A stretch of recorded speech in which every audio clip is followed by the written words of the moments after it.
প্ৰসঙ্গ কনিষ্ঠ অভিযন্তা যোশিতা দাসৰ আত্মহনন ঘটনাৰ উচিত তদন্তৰ দাবীত প্ৰতিবাদ শিলপুখুৰীৰ কৰ্ণাচলবাসীৰ প্ৰতিবাদ সাব্যস্ত কৰ্ণাচল উন্নয়ন সমিতিৰ কাৰ্যালয়ত বন্তি প্ৰজ্বলন কৰি শ্ৰদ্ধাঞ্জলি জ্ঞাপন কৰা হয় যোশিতা দাসৰ প্ৰতি দুৰ্নীতি পৰায়ণ বিষয়া কৰ্মচাৰীৰ বিৰুদ্ধে ক্ষোভ স্থানীয় বাসিন্দাৰ যোশিতা দাস আছিল গুৱাহাটীৰ শিলপুখুৰীৰ কৰ্ণাচলৰ বাসিন্দা আৰু কৰ্ণাচলত আজি এই ধৰণে যোশিতা দাসৰ প্ৰতি শ্ৰদ্ধাঞ্জলি জ্ঞাপন কৰা হয় বন্তি প্ৰজ্বলন কৰি আৰু যিসকল বিষয়াৰ বাবে যোশিতা দাসে আত্মহননৰে পন্থা বাছি ল'বলগীয়া হ'ল সেইসকল বিষয়ৰ বিৰুদ্ধে উচিত তদন্ত কৰি শাস্তি দিয়াৰ দাবী উত্থাপন কৰিছে কৰ্ণাচলবাসীয়ে।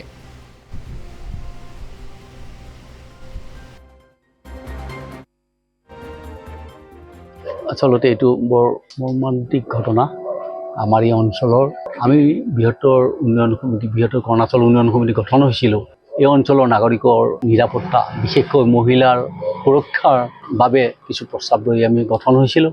ঠিক সেই মুহূৰ্ততে আমাৰ মাজৰ পৰা এগৰাকী উদীয়মান যোনে দুৰ্নীতিৰ লগত সহবাস নকৰে তেনেকুৱা নীতি লৈ আগবঢ়া এগৰাকী ছোৱালী আমাৰ মাজৰ পৰা আঁতৰি গ'ল হয়। কিন্তু কিয় আঁতৰি গ'ল, কি কাৰণে আঁতৰি গ'ল, এই কথাবিলাক বিশ্লেষণ কৰাৰ প্ৰয়োজন আছে।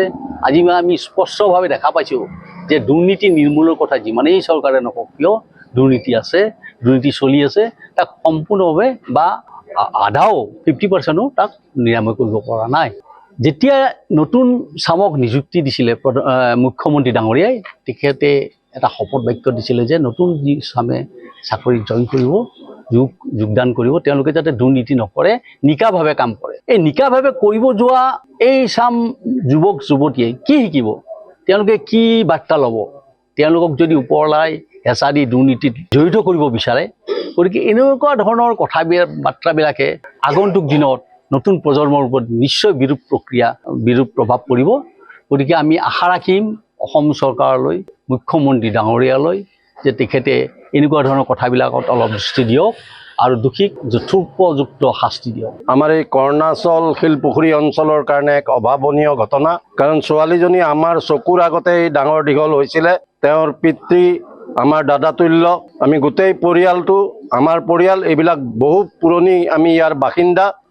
আমি আটাইকে ভালকৈ জানো। এনেকুৱা এগৰাকী প্ৰতিভাৱান অভিযন্তা, তেওঁলোকৰ পৰিয়ালত দুগৰাকী ছোৱালী, এওঁ কনিষ্ঠা, তেওঁ PWD বিভাগৰ অভিযন্তা হিচাপে তেওঁ যোগদান কৰিছিলে।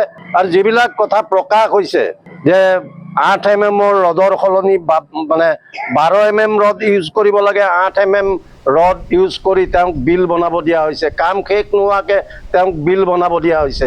এই কথাবিলাক যেতিয়া প্ৰকাশ পাইছে, তাৰ মানে PWD বিভাগটোত কি ধৰণৰ বিয়াগুম দুৰ্নীতি চলি আছে তাক আৰু ক'ব নালাগে।